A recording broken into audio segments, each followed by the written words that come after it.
Hello दोस्तों। तो इस वीडियो में हम लोग पढ़ने जा रहे हैं कि अंग्रेजी में कैसे बोलेंगे कि हमें यह कार्य करना है या करना पड़ता है। देखिए, बोलचाल की भाषा में हमें बार बार इस तरह के वाक्यों का प्रयोग करना पड़ता है, जैसे कि मुझे जाना है, उसे यह करना है, हमें यह करना पड़ता है।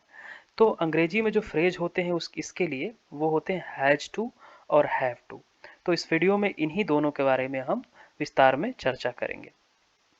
तो देखिए, जो हैज टू होता है वो सिंगुलर सब्जेक्ट के साथ लगता है प्रेजेंट टेंस में, और जो हैव टू होता है वो प्लूरल सब्जेक्ट के साथ लगता है प्रेजेंट टेंस में ही।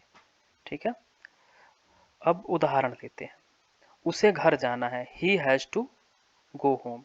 ही जो है सिंगुलर सब्जेक्ट है तो उसके साथ हैज टू लगेगा, और क्रिया की हमेशा फर्स्ट फॉर्म लगती है। तो प्रेजेंट टेंस में इसका प्रयोग होता है सिंगुलर सब्जेक्ट के साथ और क्रिया की फर्स्ट फॉर्म लगती है। He has to go home, उसे घर जाना है। Ram has to read this lesson, Ram को यह पाठ याद करना है, तो Ram has to read this lesson. Mohan को यह किताब खरीदनी है, मोहन को एक किताब खरीदनी है, यह शब्द का प्रयोग नहीं है यहाँ पे। मोहन हैज टू होगा यहाँ पे, Mohan has to buy a book. तो एक बार फिर से मैं आपको समझा देता हूँ। सिंगुलर सब्जेक्ट है और उसके साथ उस व्यक्ति को कुछ कार्य करना होता है वर्तमान काल में, तो हैज टू का प्रयोग होता है। जैसे he has to go home, उसे घर जाना है। राम को यह पाठ याद करना है, Ram has to read this lesson. Mohan has to buy a book, यहाँ पे टू होगा, मोहन को एक किताब खरीदनी है। अब इसका नकारात्मक में प्रयोग देखिए, डज नॉट। नकारात्मक में इसके साथ डज नॉट का प्रयोग होता है, और जब डज नॉट का प्रयोग होता है तो एक वचन कर्ता के साथ भी हैव टू का प्रयोग हो जाता है। ठीक है। He does not have to go home, उसे घर नहीं जाना है, तो यहाँ पे हैज टू का के स्थान पे आप लिखेंगे he does not have to go home. Ram does not have to read this lesson, Ram को पाठ याद नहीं करना है, तो डज नॉट हैव टू का प्रयोग करेंगे नकारात्मक में। Mohan does not have to buy a book, Mohan को एक किताब नहीं खरीदनी है। ठीक है। अब प्रश्नवाचक है। अब देखिए, प्रश्नवाचक के बारे में हम आपको थोड़ा सा ब्रीफ में जानकारी दे दें। पहले हमने एक वीडियो बनाई है जिसमें हमने प्रश्नवाचक शब्दों में किस प्रकार से वाक्य की संरचना होती है उस पर विस्तार से प्रकाश डाला है, पर इसमें भी आपको थोड़ा सा संक्षेप में बता दें। यदि क्या से शुरू होता है जब कोई वाक्य, तो उसमें जो सहायक क्रिया होती है उसे पहले लिखते हैं। जैसे कि क्या उसे घर जाना है, तो आप डज लिखेंगे, उसके बाद फिर सब्जेक्ट ही लिखेंगे, फिर हैव टू गो होम। ठीक है।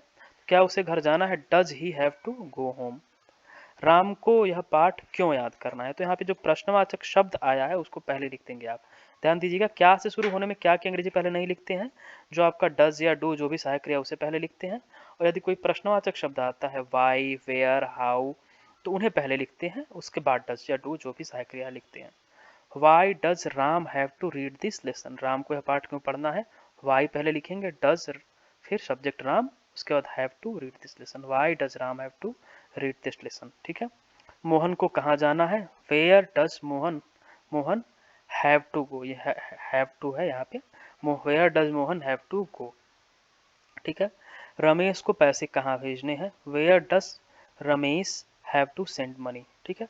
वेयर जो है प्रश्नवाचक शब्द, उसकी अंग्रेजी आप पहले लिखते हैं, फिर डज लिखते हैं, फिर सब्जेक्ट, फिर आगे की जो शब्द हैं उनको लिखते हैं। अब बात करते हैं हैव टू की। हैव टू जो है हैज टू का ही प्लूरल फॉर्म है। ये प्लूरल सब्जेक्ट के साथ इसका प्रयोग होता है और प्रेजेंट टेंस में ही प्रयोग होता है। इसके साथ भी क्रिया की फर्स्ट फॉर्म ही लगती है। तो I have to learn English, मुझे अंग्रेजी सीखनी है। आई सब्जेक्ट हो गया, आई को प्लूरल का ही प्रयोग करते हैं हमेशा। I have to learn English. We have to play in this ground, हमें इस मैदान में खेलना है, तो we have to play in this ground. उन्हें हमको पुस्तक देनी है, they have to give us books. ठीक है। उन्हें हमको पुस्तकें देनी है, तो they have to give us books. इसके भी नेगेटिव सेंटेंसेस में इसके साथ डू नॉट लगता है। चूंकि सिंगुलर था तो डज नॉट लगता था, इसके साथ डू नॉट लगेगा।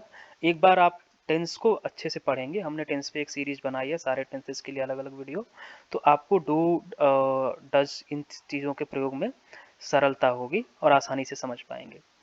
आई do not have to learn English, मुझे अंग्रेजी नहीं सीखनी है, I do not have to learn English. I के बाद डू नॉट लिखेंगे, फिर हैव टू लिखेंगे, फिर लर्न इंग्लिश लिखेंगे।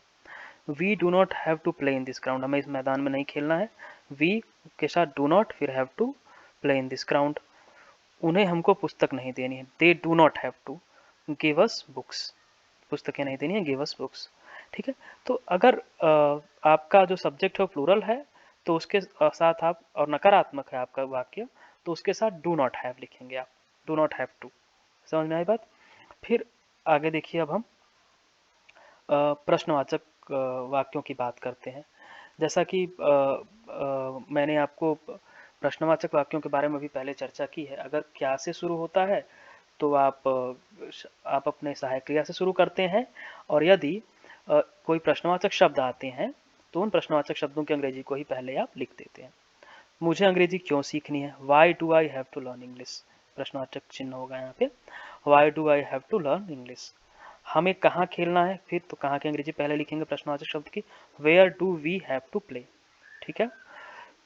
उन्हें हमको कौन सी पुस्तक देनी है, विच बुक, यानी कि प्रश्नवाचक शब्दों से पहले लिखेंगे आप which book do they have to give us. ठीक है।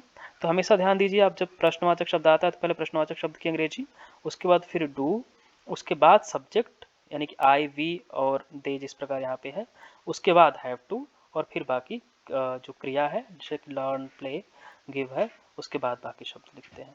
तो आशा है कि इससे ये आपको समझ में आया होगा। और यदि किसी प्रकार की आपको किसी प्रकार के डाउट्स होते हैं तो आप उन्हें कमेंट्स में लिखें, और हम उन डाउट्स को क्लियर करने का प्रयास करेंगे। उसके लिए एक अलग से वीडियो बनाएंगे ताकि आपके डाउट्स क्लियर होते रहें। Thank you very much. इस वीडियो से अगर आपको लाभ होता रहे तो आप चैनल को सब्सक्राइब करें।